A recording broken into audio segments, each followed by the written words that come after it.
Thank you very much, David, and great to follow through such interesting talks. I hope that I can bring a slightly different perspective. I'm going to talk about a few things, just set the context from the view of the life sciences industrial strategy and the health data industry in the UK, and then think about particularly what types of value there might be, and in order to do that we need to think about the users where that value might arise, and then how that value could accrue to the NHS, and then finally the capabilities that might be required in order to deliver some of that value. So the life sciences industrial strategy, we set out the opportunity to create 3 new industries in the UK to take advantage of our very strong bioscience base and to help drive investment here, as well as generate benefit for UK patients. So firstly, in genomics, to extend the 100,000 genome programme to 5 million participants and really to drive the results into the NHS, as well as to help enable research in the UK. Secondly, in early diagnosis, to create a cohort, the accelerated detection of disease cohort, to help identify patients earlier. And thirdly, to generate an ecosystem in digital health, which we're talking about today. So set out the Health Data Research Alliance that Caroline talked about to help set national standards of interoperability, where NHSX is playing a key role, and also to publish a code of conduct for the fair use of data in the NHS. And I won't talk very much about patients because I can't do it nearly as well as Natalie, but just to say that obviously it is absolutely central. We must get it right. Respect for patients, to allow them to opt out, to ensure that we comply with governance. But that from my point of view, the opportunity is absolutely about creating benefit from patients from health data so that we can design better treatments to benefit our NHS patients. So what types of value might there be in this data? So it's long been argued that the NHS has the components to form a rich longitudinal patient record, but it's set across very many different data sources, which until HDR came into existence were entirely distributed. And indeed, all of these different data custodians had different governance processes and didn't speak to each other. There's primary and secondary care data, there's very deep records like Nicole, there's genetic data, like such as Genomics England, and indeed there's individual data that patients have on their phones, but these are very distributed. So how could different groups make use of this data? Patients care very much about their data, their healthcare data. They also care about it from an ancestry point of view. Academia wants to carry out research. Providers might want to access this healthcare data to provide more cost-effective care pathways, to help personalise and tailor treatment for patients, or to understand which products are not going to work on a particular patient, in order also to avoid harm. For example, some oncology treatments might cause much more harm than good, and we can now tell that with genomics. And then researchers in the more commercial sectors are looking at developing products, developing remote monitoring, and in the biopharma sector, focusing on research, understanding disease and the progression of disease to help better manage clinical trials, and also to understand the markets to whom they want to sell. And I want to focus just as one example use case more deeply on clinical trials. And as part of the HDR programme, we are collaborating with Microsoft, with NHS Digital, and with Oxford University to build on the Orion 4 trial paradigm, where they have really managed to accelerate clinical trials finding and to enable patients across the whole of the UK to participate in clinical trials who might not have otherwise been able to. So a clinical trial feasibility, finding out whether there are suitable patients to be in that trial, is something which in the past, if you didn't have the data, was very difficult. You would write to lots of different clinicians who you already knew.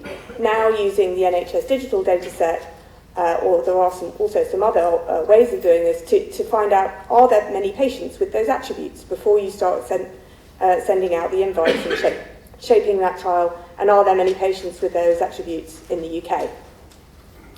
Secondly, to identify those patients and to monitor them and to collect information during trials. You can flex the trials paradigm during the trials and some of the more modern approaches.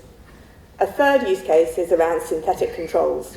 Actually, if you have a data set which is very rich, you might only need to carry out the clinical trial on those patients and provide a product to those patients, and you wouldn't need to have a control arm who are not treated. And actually, in the US, Roche have used that approach extensively, and it's meant that all the patients in the trial are being treated. And so there are not patients who are missing out. And then also reporting back that trial information. So simply within clinical trials, many ways in which health data and accessing that health data could really improve the productivity, improve opportunities for patients as well as for researchers. And so how does this relate to the NHS? This is the NHS's data, this is NHS patients' data. How might it benefit? Well, there have been a lot of models. This is just a few of the logos of some of the different companies who are focused in these areas. And Sensign and Northwest eHealth are two UK-based companies with quite different strategies as they partner with parts of the NHS to help think through how they might use those assets to the benefit of NHS patients. I think in the UK it's interesting that there is a distribution of the assets, and that individually, I would argue, none of these companies can really take advantage or create that benefit on their own. So NHS health data is, as any of you who have tried to use it will know, quite unstructured and needs quite a lot of curation or work, cleaning and making and standardising, because as it is, it's not really very useful. And in fact, talking to folks who've worked at Moorfields or at Royal Free, an enormous amount of investment has gone into making that data usable. The research capability, which is in the academia or which is in pharmaceutical companies, is separate. And then there are other organisations, tech organisations, who have the capability to clean this data, to structure this data. And I think it's an interesting question as to what structures you might use to bring them together, and Sarah had touched on some of those approaches earlier. So you could have data sharing agreements or licensing or commercial agreements, and all of these sorts of agreements are in use across the NHS, and the Office for Life Sciences has done a very comprehensive study to look at what the different approaches might be.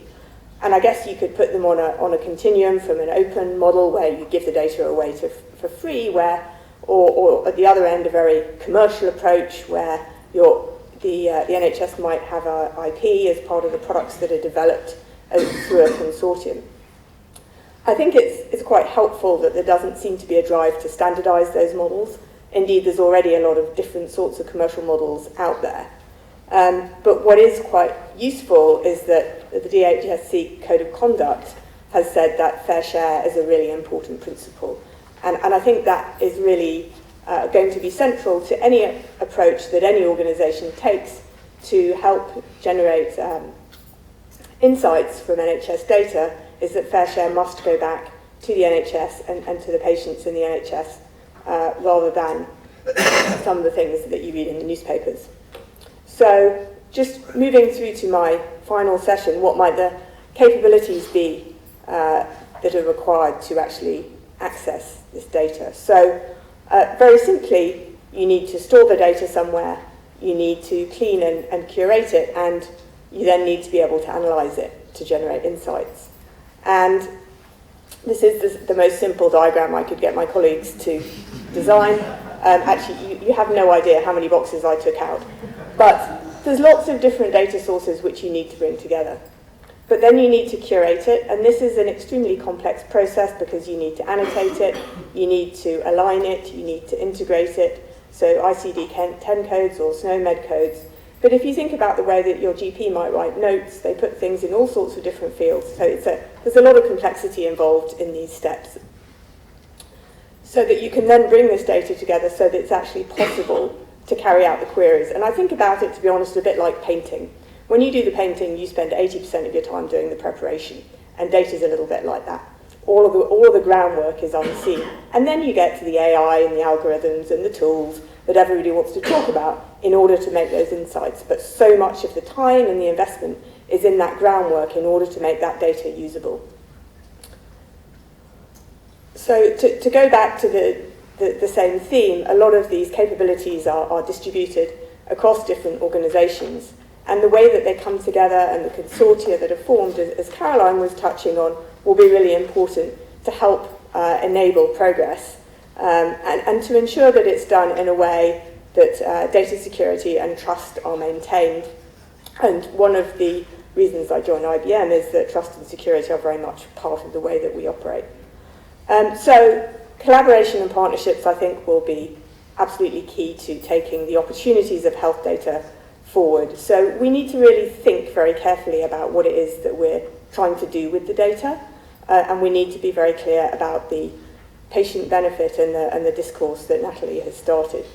The commercial benefits need to be very clear what the benefits are to the NHS as well as the different participants. Skills are absolutely critical, and driving that agenda forward was very much part of the work that we set out in the industrial strategy.